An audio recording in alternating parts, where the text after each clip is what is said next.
의식과 차원을 이어주는 자연의 패턴, 우주의 구조. 시간은 직선일까요?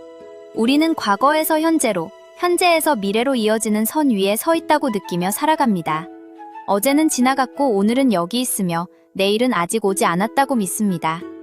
의식은 시간을 한 방향으로 흐르는 것으로 경험합니다. 그런데 가끔 선이 흔들립니다.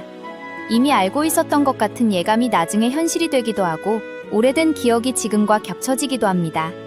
마치 시간의 선을 옆에서 한번 바라본 것처럼요.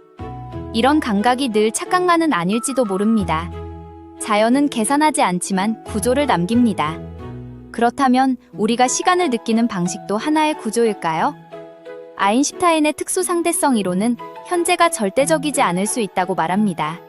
멀리 떨어진 두 사건이 동시에 일어났다는 말은 관찰자의 운동 상태에 따라 달라질 수 있습니다. 빛에 가까운 속도로 달리는 우주선을 떠올려 봅니다. 우주선 안에 사람에게는 시계가 늘 평소처럼 흐릅니다. 그러나 지상에서 그 우주선을 바라보는 사람에게는 그 시계가 더 느리게 흐르는 것으로 측정될 수 있습니다. 길이도 비슷합니다. 바깥에서 보면 우주선은 진행 방향으로 더 짧게 측정될 수 있고 우주선 안에서는 바깥의 거리가 줄어든 것처럼 느껴질 수 있습니다. 지금이라는 말이 생각보다 단단하지 않다는 뜻입니다. 한 사람의 현재가 다른 사람에게는 과거이거나 아직 오지 않은 미래일 수 있습니다. 우리가 공유한다고 믿었던 현재는 관찰자에게 붙은 좌표처럼 작동하는 것인지도 모릅니다. 그런데 더 작은 세계로 내려가면 흔들리는 건 현재만이 아닙니다. 양자역학은 입자가 관측되기 전까지 여러 가능성의 상태로 존재한다고 설명합니다.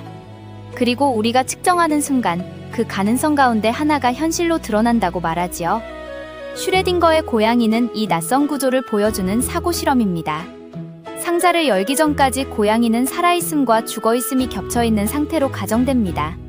상자를 열어 확인하는 행위가 들어오는 시점에 결과는 하나로 정리됩니다.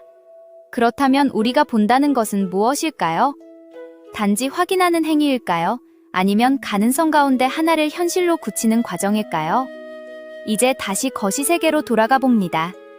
구조는 비유로만 존재하는 것이 아니라 실제로 휘어질 수도 있습니다.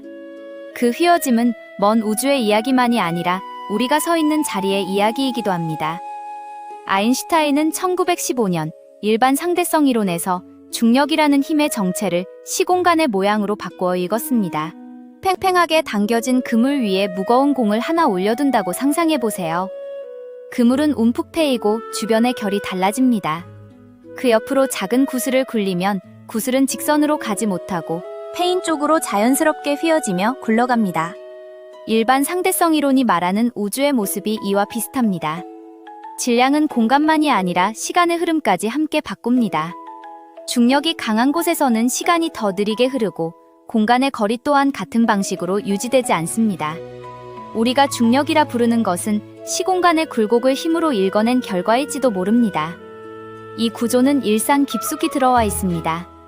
우리가 사용하는 GPS는 위성의 시간과 지상의 시간이 미세하게 달라지는 현상을 계속 보정하면서 위치를 계산합니다. 그 보정이 없었다면 화면 속 여기는 금세 어긋나 버렸을 겁니다. 특수 상대성 이론은 현재의 절대성을 흔들었고 양자역학은 상태의 확정을 늦추었으며 일반 상대성 이론은 시공간 자체를 굽혔습니다. 이 셋을 나란히 놓고 보면 한 가지 감각이 떠오릅니다. 우리가 현실이라고 부르는 것은 고정된 배경이 아니라 더 큰 구조의 한 단면일지도 모른다는 생각입니다. 어쩌면 의식도 비슷한 방식으로 시간을 읽는지 모릅니다. 더 높은 차원의 패턴을 잘라 직선이라는 감각으로 번역하는 일. 그렇다면 질문이 남습니다. 우리가 경험하는 지금은 우주의 본질일까요? 아니면 더 큰 차원의 구조가 잠시 허락한 한 조각일까요? 그리고 우리는 그 패턴을 얼마나 보고 있는 걸까요?